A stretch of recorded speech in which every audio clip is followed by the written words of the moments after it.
All right, so guys, we are in front of the Church of Holy Sepulchre.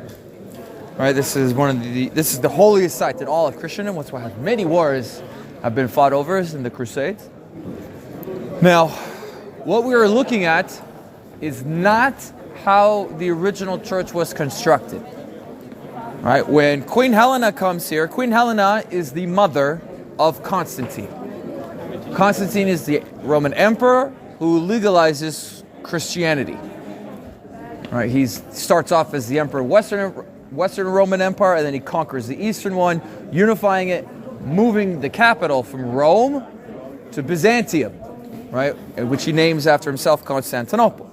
So Helena is a very devout Christian. There's actually a historical debate about how religious Constantine was, right? But we know for a fact that his mother was a devout Christian. And in 325, she comes to the land of Israel, and she wants to build churches. She wants to find locations, identify locations with the events of Jesus and his miracles. And she built 4 churches here. One you visited yesterday, Church of Nativity, which is still the original, actually. That church was not destroyed. There is one on top of Mount of Olives called the Eleona Church, which olives, like Olive Grove Church. There's another one in southern Judea, like near Hebron, the place called Mamre, which commemorates the event of Abraham meeting the 3 angels. And then she builds this church. Right now, this wasn't an empty space when she comes upon it. It actually was a temple to Venus, right? Which some people actually point to as a reason for authenticity of the site, right? Because just like how the Romans wanted to insult the Jews by building a temple to Jupiter on the temple, right? They don't like the Christians either. In fact, they like them even less. And so it makes sense that they would build a pagan temple on a site that their members worshipped and found holy, right? She tears down the temple and she makes a church, right? Now, the church looked like this, which ended up being a typical Byzantine style design plans. You enter in from the church from the Western Cardo, right? This is when the Western Cardo becomes more important than the Eastern Cardo, right? Now you enter in from the Western Cardo, you go into this atrium area, portico.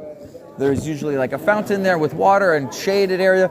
In the beginning, this was as far as non-Christians could enter into the church, right? Then you have the main basilica, right, where the rites and ceremonies will take place. Then you have another open-aired courtyard, right? And you can't see it in this drawing, but in this open-aired courtyard is the hill of Golgotha. My name is the hill of Golgotha, right? And now in the Byzantine time period, you would stand at the foot of the hill, right? And you would look up. So you'd stand at the foot of Golgotha, right? Looking up at it, right? Now this large rotunda over here, right? This is where built over the tomb, right, that Jesus was buried in and was resurrected. Now, in the year 1004, the church is destroyed, right, by the Egyptian ruler Al-Hakim. And this upsets the Christian world. This is one of the reasons for the Crusades. Although it's going to take almost 100 years for the Crusades to be called, but this is one of the reasons for it, right? But about 40 years after this destruction, in the year 1048, the new Egyptian Sultan allows the Byzantine Emperor Monomachus to rebuild the church. Now, for reasons unclear, maybe he had lack of funds, maybe he had time period he needed to do this in, right? But the church is not built to the same dimensions, right? It's not as big, right? It's much smaller, and the entranceway changes, right? So this whole section over here is gone. Pretty much, okay? You just have the basilica area, right? And you no longer enter in from the west, from the Cardo. You're entering in from the south, over here. Now, about 50 years later, in 1099, the Crusaders come and conquer the city, right? And they start to do their own renovations and architectural designs to the church. Now, what we're looking at is the facade that the Crusaders put on the church. right? This is around 900 years old, give or take. Now what they did was this area that was open to the sky where Golgotha is, they completely cover it with a roof. So think of it like there was an existing building here, right? And they put a shell on top of this building, covering it. Yes? And they do something else. They no longer like sitting or standing at the foot of Golgotha. They want to be at the top, right? Where Christ was. And so they build a platform. So now you can have ceremonies and rites at the height of the hill of Golgotha. Now in 1187, Salah ad-Din captures Jerusalem and he does a few changes. One of the things he does is he blocks up the entranceway, one of the entranceways. He used to have like go in on the right and exit on the left, similar to how it worked in the temple.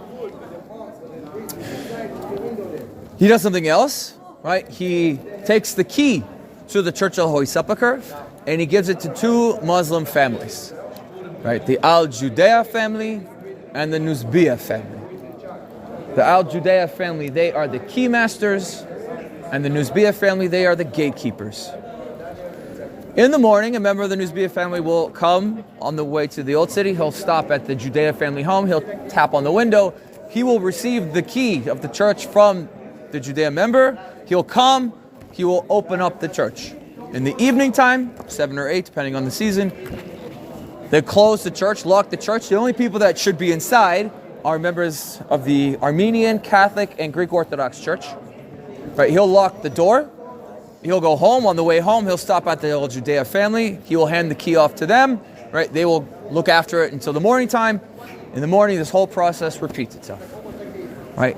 These two families are still in control of this key. This is a tradition that continues to this day. And usually the member of the Nusbiya family, he's usually on the left. As you enter in, he's usually sitting on on a bench on the left-hand side. If he's there, I'll point him out to you. Right now, Salah ad-Din is doing these things, right, because he wants to show who's boss, right? We're back in charge. Muslims are boss, right? Because whoever has the key to the church, right, is the owner of the building. You have the key to the building belongs to you, right? Why would somebody else have your building, right? The key to your building, right? So it's owned, right, by these two Muslim families. Now, this actually has an added benefit to it. It sounds kind of mean or cruel, but there is an actually added benefit to this, because the fact that two Muslim families have the key to the church keeps the different denominations from fighting over who gets to have the key, right? Because where you are and how much, area of the church you have, right, this is something worth fighting over, and sometimes they do. Right now, we see here a diagram of the church. The green belongs to the Greek Orthodox Church, right? Only Greek Orthodox ceremonies and Mass take place in the main Basilica Hall. The red belongs to the Catholic Church. The orange belongs to the Armenian Church. The blue is the Syrian Orthodox Church.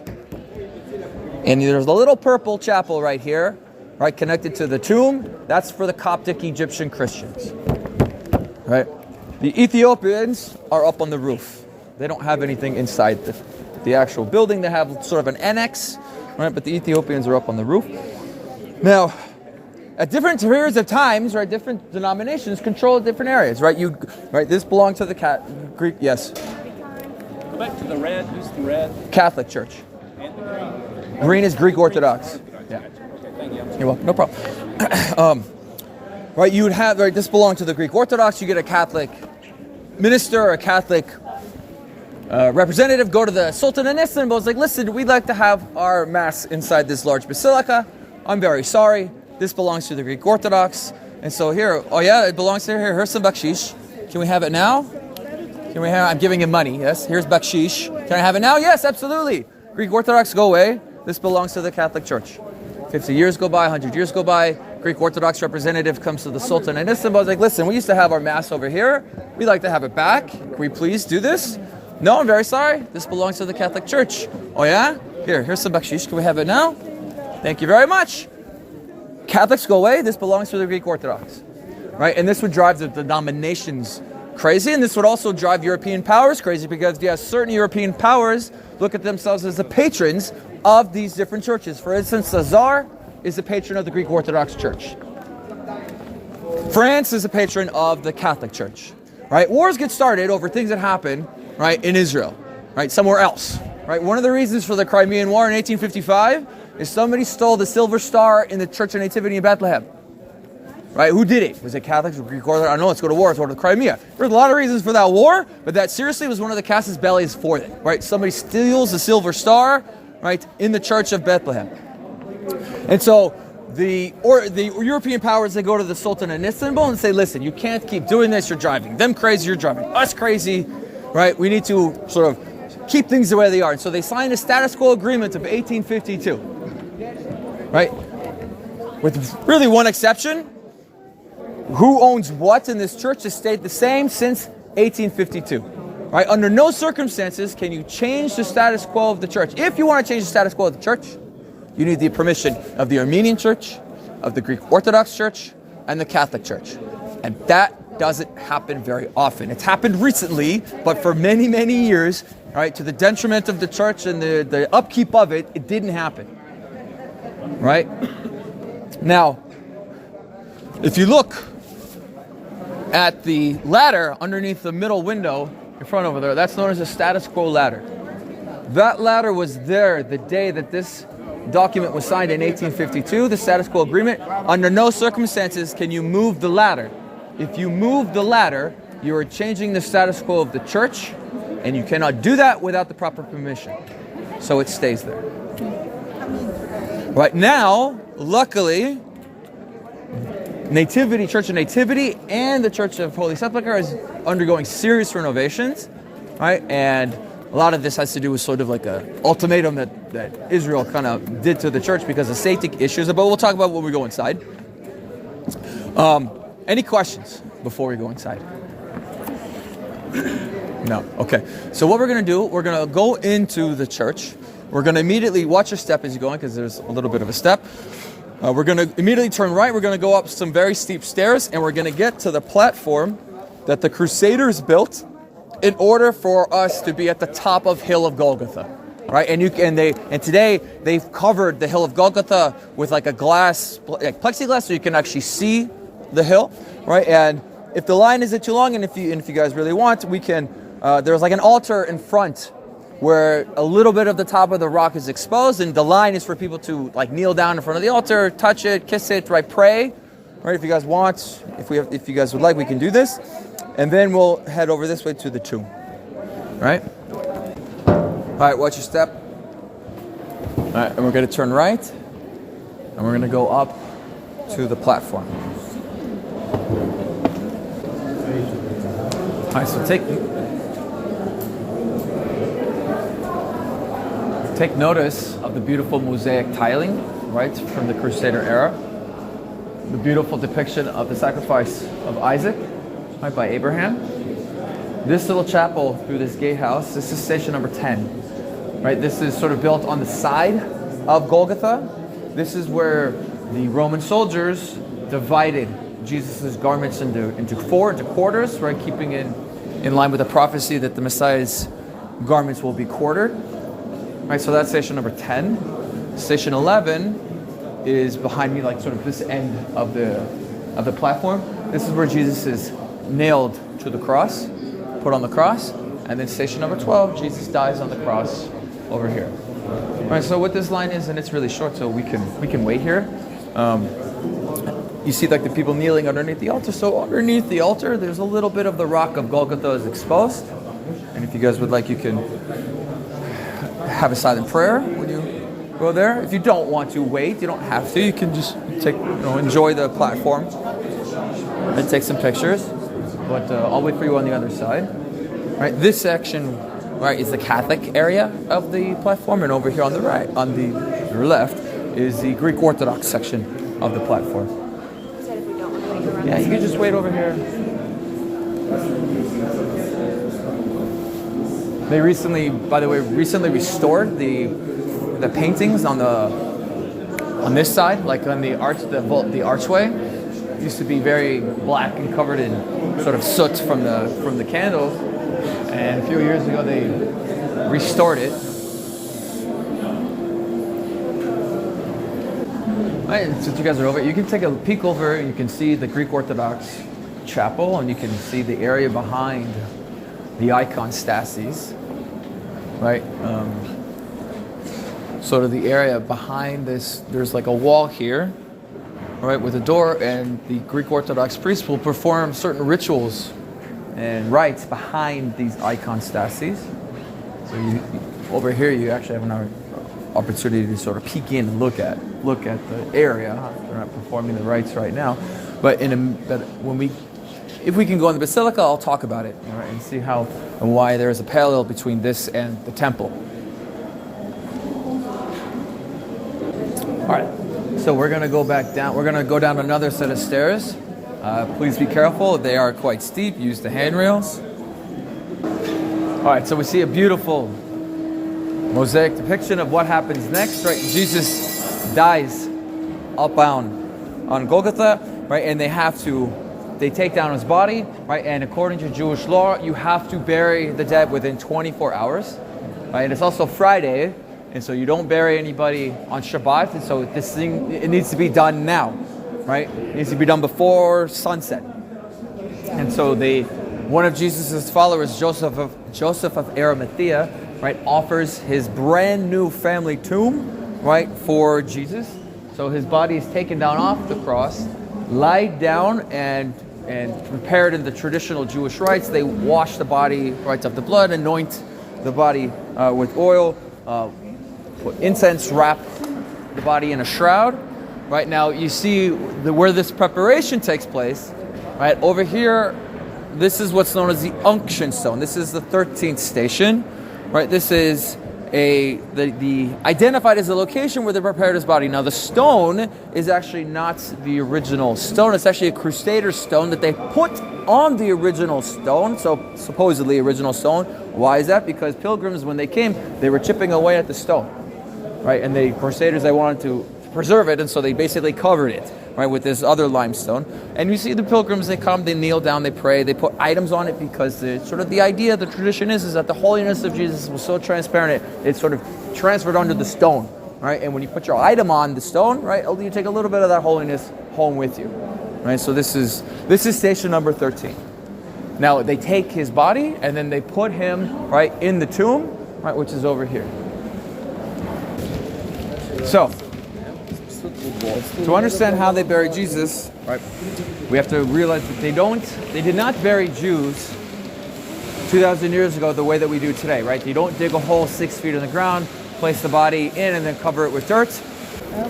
So what they did, right, they didn't dig a hole 6 feet in the ground. They carved a tunnel, not a tunnel, they carved a cave, basically, for lack of a better term, into the side of a hill, right, or a mountain, right? And you'd have this, it would lead into a room called the antechamber room.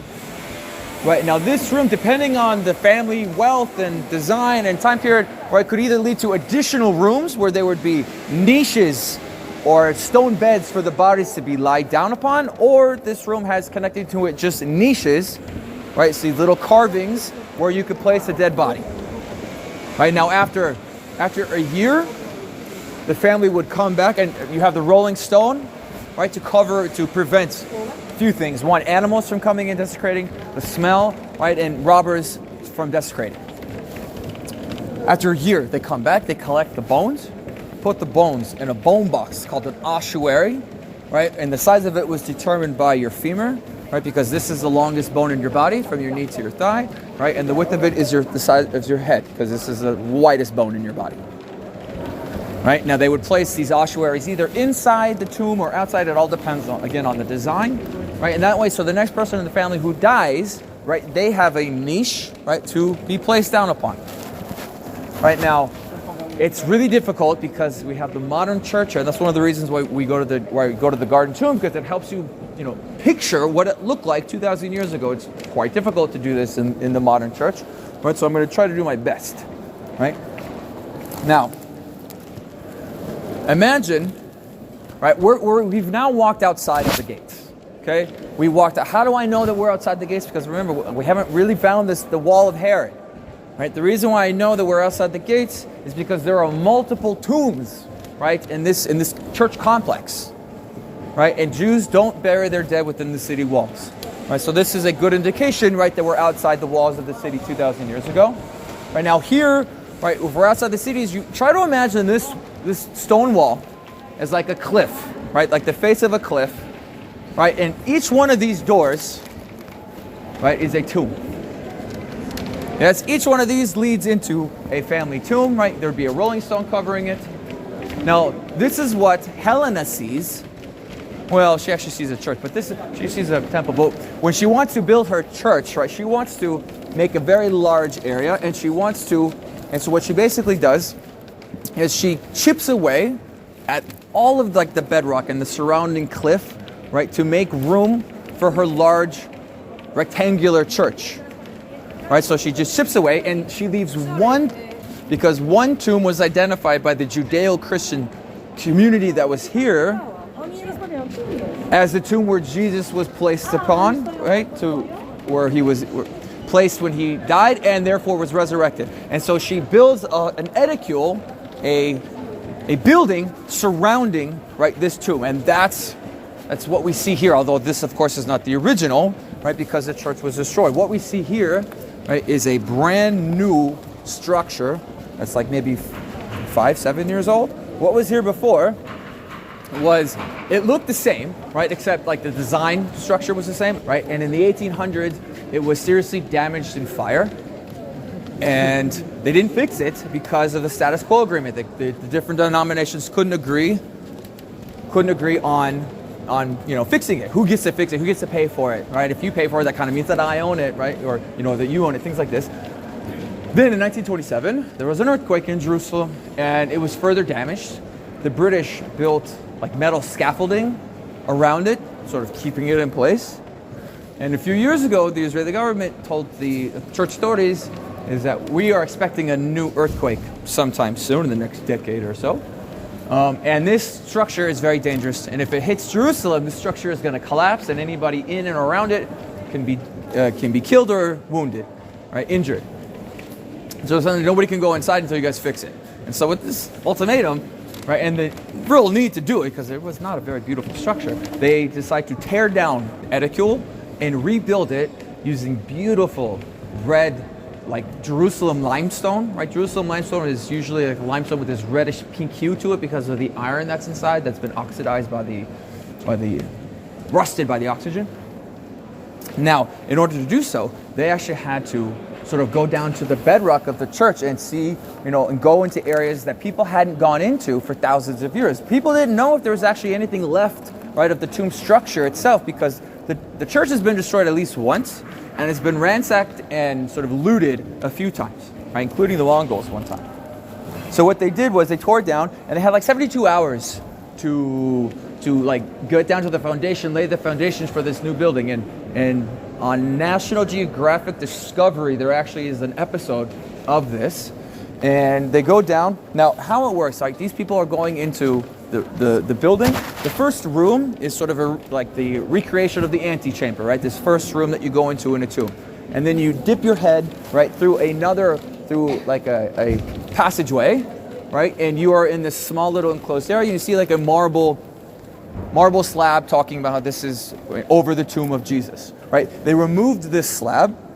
They went down and they found a Crusader level slab, which they knew existed from contemporary writings at the time, right? Then they removed that, right? They found a Byzantine slab that they did not know was there. They don't recall have people writing about it. And then they removed that, and they found, right, the stone bed, right, that the body of Jesus would have been lied upon if this was the actual tomb.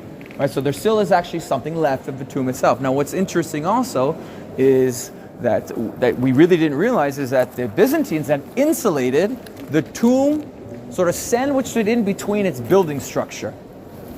Right? And if you see here behind this guy in the back, you can see like stone. This is the wall of the tomb. Right? This is like the side of the wall, the actual bedrock. Now this, they recovered this, right? So you don't go and you don't see this. You see like the marble slab, right? But they covered this area with glass, so people that do go inside, they can actually see a little bit of the tomb itself. All right, you guys all understand? Any questions? So what we're looking at is the roof you're looking at is the medieval Crusader era level roof, right? Because they built, right, remember they built a shell sort of over the current existing building, right? And they have these ribbed vaulted ceilings, which is very typical medieval European architecture, right? And the roof requires heavy support, and so you have gigantic, large columns, right, supporting the roof structure, right? And in front of us, we see the iconstasis, which is a Orthodox institution or an Orthodox item in their churches. What happens is that the priest will walk behind the curtain, right, and perform certain rites and ceremonies, right, with the incense. And this is actually a recreation, right, of the temple ceremony, right? Because in the temple, the high priest would walk behind the curtain, right, one day a year on Yom Kippur, right? He'd walk behind the curtain, right? He'd have incense, right? There were certain prayers and rites that he would need to say. He would need to say it properly, right? And in fact, the high priest, right, he had a rope tied to him, right, to his waist, because if the high priest, if he does anything wrong during the ceremony, like he says the wrong thing, or he does something wrong with the incense, he dies, right, in the chamber. Now, you can't go inside the chamber to get him because only the high priest could go into the Holy of Holies. So that's why he has a rope tied around him, because if he dies, right, then you just pull the rope, right, and you can get the body out. But the point of the iconstasis is to basically recreate part of the temple ceremony, right? And of course, when Jesus dies, like iconically, like the veil, right, within the temple, like rips. Any questions? Let's head out this way. And then this gentleman on the right, he's the gatekeeper. All right, that's the new Spia family member who opens up the door. Opens and locks.